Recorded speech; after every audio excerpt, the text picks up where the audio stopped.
The longest performing rock and roll band in the state of Kansas is celebrating the 30th year together. It's the King Midas and the Muflers group.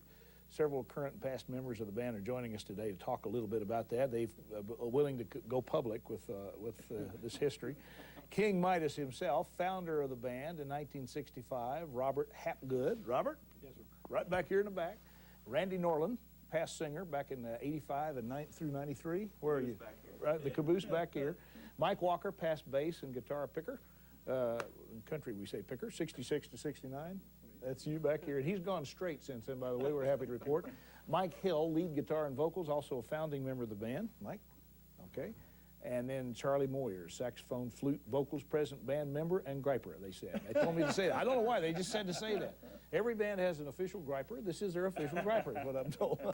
Nice to have you guys with us today. You bet. I was talking before we got on camera. Ever since I've been in Kansas, I've heard of King Midas and the Muflers. Now, I want to know where the name came from. It's a great name. We got it from a painting, a Rubens painting of the King Midas, legendary Greek god King Midas, judging a musical contest between Pan and Apollo.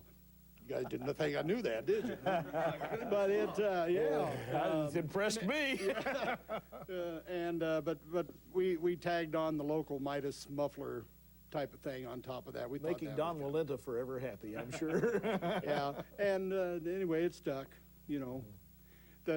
Really what happened is when we first started out, we were so bad we had to change our name every week. And this is true, back in the early 60s. And then we finally hit a good one. And the name, we decided, hey, we can use this name again next week. And that's what happened. Now, was this what they call today? They call them garage bands. I mean, were you guys a garage band? Oh, yeah. Started out in somebody's basement? Yeah, yeah. Really? Just kicking, just playing as a good way to get girls and stuff like that. Yeah, I know that routine. You know, hey, the girls think this is cool, let's do it. You know, was it a money-making deal? You started, you go work that microphone over there, King. It was a money-making thing? It was a way to raise money? Yes, it was. We traveled all over Kansas, Nebraska, Texas, Oklahoma, and advertised on KMOA KMOA, radio. The old, Oh, sure. One used to You blast hear all that over all the over the country. whole country. Yeah. Right, and there were a lot of other bands that did too, like the Flippers and the Blue Things and the Germs. And Okay, what kind of music would you all say you do? I mean, is it 50s rock and roll, 60s rock and roll, some of both, what? Most of it's 50s and 60s, but there's some of it that's like 70s and 80s and some present music. So. You have to keep modern. I mean, people come out and request stuff that, you know, but the fun music of the 50s, great rock and roll, the Chuck Berry, all that stuff is what you're noted for, I know. That's where we mainly play, but believe me, we get polka requests, we get waltzes, and we do them. We finally had to, Charlie, of course, has been a jazz musician for years and years, and whenever somebody requests something that we're not sure about, and we always let Charlie lead it off, and then we... You got to have a guy like that in the band. I had a guitar player that was like that. No matter what they requested, he could start playing it, and you could kind of dump in. Now, I've noticed these days that bands aren't that well versatile. You know, you go up and ask them to do something that they haven't worked out and they're set, you know. Right. They don't know how to play it. They go, oh, we don't know that, you know. But in the days that you guys came along, that wasn't cool. You didn't have sets. You played whatever the folks wanted to hear at the time. Right? And we still kind of do that today. We try to play a good mixture of the 50s, 60s, 70s, and 80s tunes. All right, let's talk a little bit about what's happening. There's a reunion going on. You guys have rounded up all the members that would still admit that they were in the group, and you're having some performances, and let's talk about those. Where are they? Okay, the first one's coming up this Saturday night in Hutchinson, Kansas, at McGraw's Cowboy Casino. Gosh, what'll they hold? Does Bill know what he's in for?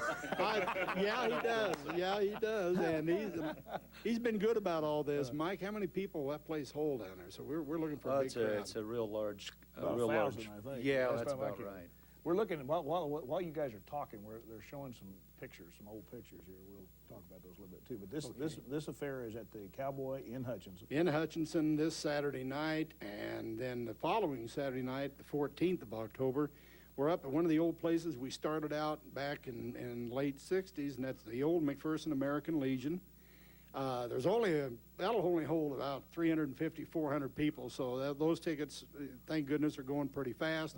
if any of you folks, by the way, want to get to the McPherson one, you better get your tickets now because they're about sold out. Now, with all of these ex-members coming up playing, you're going to just kind of have a transition all through the evening. It's going to be kind of casual. Everybody's going to sit in for a while and then rest and trade off. Is that the way it's going to work? Well, we have like 5 singers coming back for us, so it's going to be a pretty good variety of rock and roll music. Oh, and, yeah. you know, with 5 different singers and all the different horn and guitar players that have played in the band over the years, it's going to be kind of like having 4 or 5 bands. So I think it'll be a good time. Well, I know it's going to be a good time. In fact, I was going to come and audition for you guys. Hey, I thought I could go wop bop a wop bop a wop bam boom tutti frutti. That'll work.